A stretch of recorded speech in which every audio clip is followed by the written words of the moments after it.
Je vous souhaite la bienvenue à l'atelier et merci de votre visite. Donc voilà, je suis brodeuse depuis maintenant 4 ans à peu près. Je suis venue à la broderie suite à une reconversion professionnelle. Et ce qui m'a amenée à la broderie, c'est le fil, la laine surtout, le fil de laine pour broder et les couleurs. Voilà, vous êtes Je suis Marie-Hélène, brodeuse. Donc ce que je propose dans mon atelier, ce sont des cours de tapisserie à l'aiguille, mais aussi de broderie, broderie d'art à l'aiguille ou au crochet de Lunéville. Donc aujourd'hui, on va essentiellement parler de tapisserie à l'aiguille. Vous y trouverez donc du matériel, de la laine fine d'Aubusson felletin, du lin, du beau fil de lin, des toiles de canevas, des kits. Donc pour découvrir la tapisserie au point, je propose différents cursus progressifs. Donc on commencera par découvrir les points de base. En premier, les points droits, et ensuite le petit point. Et après, nous partirons sur différents points variés et utiles en tapisserie à l'aiguille. Devant moi, j'ai commencé un travail de dessus de chaise, au petit point parce que c'est celui idéal pour l'ameublement. Et je le travaille actuellement donc en fine laine d'Aubusson, felletin et en lin.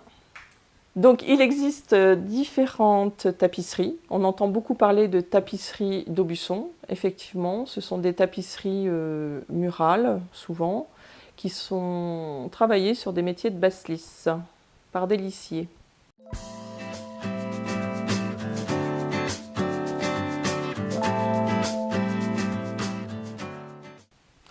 Et moi, je travaille sur la tapisserie au point.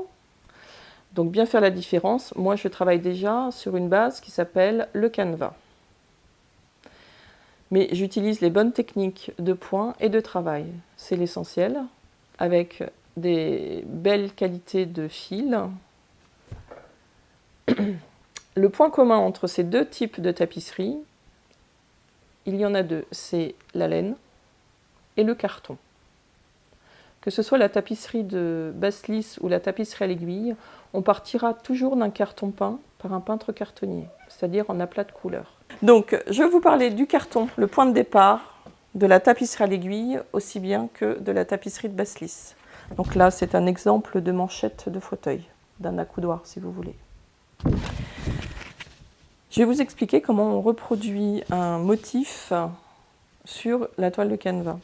Sur un calque, on va reproduire le dessin, donc tous les contours de couleur et de forme, comme ici. Et sur ce calque,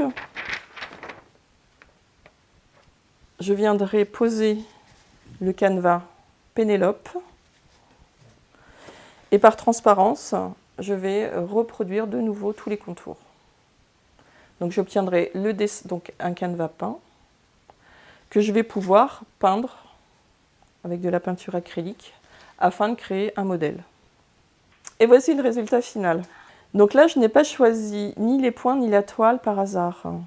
Comme je souhaitais faire une petite pochette et je voulais éviter la déformation, j'ai décidé d'utiliser les points droits, que sont le point gobelin sur le motif et le point de Hongrie sur le fond. Et pour ça, donc, la toile idéale, c'est le canevas Pénélope. Double fil de chaîne, double fil de trame. Et voilà le résultat final. Une petite pochette qu'on peut utiliser comme étui à lunettes ou ce que vous voulez en réalité. Sur les points droits, donc mon choix du canevas Pénélope pour les points droits. Et les premiers cours, si vous voulez prendre une initiation, se feront sur le point gobelin et le point de Hongrie à l'atelier. Ces points droits ont l'avantage de ne pas créer de déformation, donc ils sont idéaux pour les tentures murales ou des petits objets pour lesquels vous voulez avoir une forme parfaite. Vous avez le petit point ou petit point de Saint-Cyr, point idéal pour l'ameublement, parce que c'est un point oblique et il se travaille de telle façon que l'envers est très couvert. Comme ça, on n'a pas cette usure provoquée par les mouvements d'assise. Vous pouvez vous asseoir dessus pendant très longtemps. Un point croisé qui s'appelle point de Chartres. Le point de Chartres a été déposé par Véronique de Luna. C'est l'idéal pour, par exemple, les tapis de sol. Vous avez peut-être eu l'occasion de voir le tapis de la cathédrale de Chartres, donc, qui a été créé par Hervé Lelong. Véronique de Luna a travaillé avec des dizaines de bénévoles pendant 7 ans, si je ne me trompe. Il est fait au point de Chartres. Et ensuite, vous avez le Bargello, vous avez différents points croisés, vous avez une multitude de points qui sont une déclinaison de ces points de base, et vous pouvez même encore en créer. Je reviens à mon premier modèle. Donc là, j'ai décidé de travailler les mêmes couleurs de laine.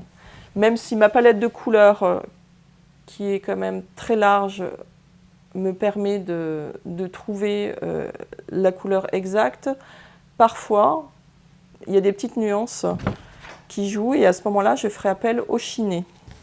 Donc vous voyez, si vous regardez le carton et le modèle, j'ai vraiment collé. Je me suis rapprochée au mieux des couleurs d'origine. Pour le fond, je n'avais pas exactement le bon rose. Donc ce que j'ai fait pour multiplier ma gamme de couleurs, c'est que j'ai fait un chiné, c'est-à-dire que j'ai utilisé 2 nuances de rose afin de créer une couleur très approchante. Le choix entre ces 2 couleurs, mais une était trop claire, l'autre un peu foncée.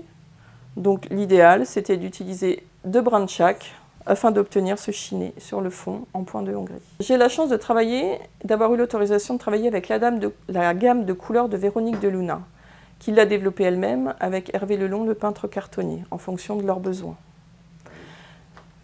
Donc il y a à peu près 250 couleurs référencées, donc c'est quand même une large palette. Et donc, si on souhaite faire de l'ameublement comme une assise de chaise ou de fauteuil, on va utiliser le petit point qui s'appelle aussi petit point de Saint-Cyr, qui est un point oblique que l'on travaille sur le canevas monofil. Monofil pour un fil de trame sur un fil de chaîne.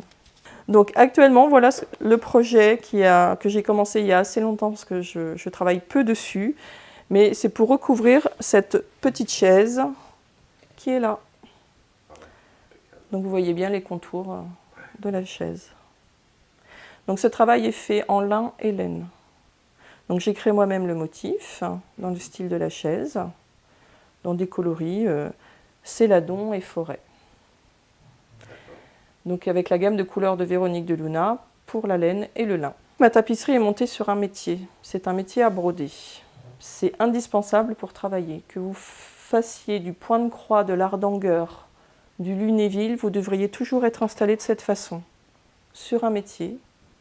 Donc un métier est composé de 2 ans souples, sur lesquels on va enrouler et dérouler la tapisserie. Donc on peut faire des longueurs infinies. Vous avez les lattes de chaque côté. Donc il y a une tension verticale et horizontale grâce aux sangles de chaque côté. C'est juste épinglé. Voilà.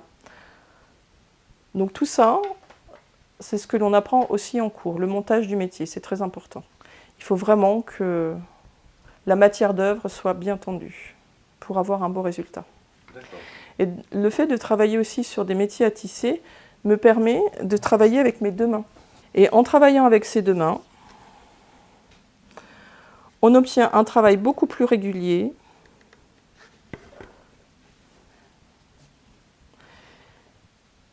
un mouvement assez régulier, et donc le résultat sera beaucoup plus concluant que de travailler à main levée. Donc comme j'ai une certaine... donc au fur et à mesure de l'échauffement, je vais avoir un mouvement de plus en plus rapide, de plus en plus régulier. Et là, ça va se ressentir vraiment sur le résultat final.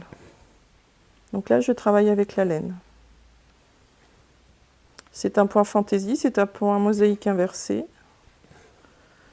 Et je vais combler l'intérieur du carré au petit point avec des fils de lin. La laine est de tellement belle qualité que je peux défaire plusieurs fois mon aiguillet et la réutiliser sans souci. Tu repasses plusieurs fois sur l'ouvrage? Ben, pas vraiment. Alors je peux repiquer plusieurs fois dans les trous. Oui.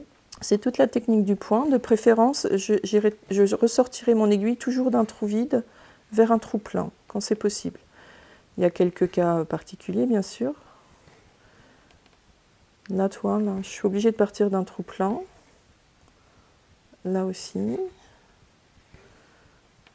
Mais quand je peux, ça sera toujours d'un trou vide vers un trou plein, pour éviter de faire ressortir la laine sur le dessus. Donc, lors de mes formations, lors des cours, hein, je vous apprends, donc, comme je vous disais, à monter un métier, à travailler avec vos deux mains, à interpréter un motif, à jouer avec les couleurs. Donc, ce que je propose à l'atelier aussi, ce sont des kits que j'essaie de créer le plus fidèlement possible, en fonction de mes goûts et du goût de mes clientes. Donc, beaucoup de métiers interviennent sur un kit, comme celui-ci par exemple. Voilà, c'est celui-là que j'ai choisi. Parfait. Donc, dans ce kit, vous allez retrouver donc, le canevas peint à la main, la laine, ah, c'est déjà tout prêt. L'aiguille et l'explication des points. Ah, parfait. Donc, il faut savoir que pour constituer ce kit, vous avez le premier métier du peintre cartonnier qui a créé le motif qui intervient. Ensuite, le métier de dessinateur pour reproduire et peindre le motif sur le canevas. Ensuite, la petite main qui va peser et compter les fils en quantité suffisante pour pouvoir faire tout le kit, d'accord, enfin toute la broderie, tapisserie je devrais dire. Et ensuite, bien sûr, le travail de stockage et de vente. Vous n'êtes pas toujours obligé de... Vous avez un motif en tête, vous avez envie de le reproduire, vous avez envie de le créer, aucun souci. Vous le dessinez, vous faites la mise en couleur, vous choisissez d'après le nuancier vos choix de laine. Beaucoup de nuances sont disponibles. Et vous créez vous-même. Et un autre petit détail. Et combien ça me revient? Ça, ce sont mes petits kits de départ pour les débutants. Il est à 39 €. Oh, c'est correct. Oui. Et combien de temps je vais mettre pour le faire? Ça dépend à quelle vitesse vous travaillez. Donc, toute brodeuse travaille différemment.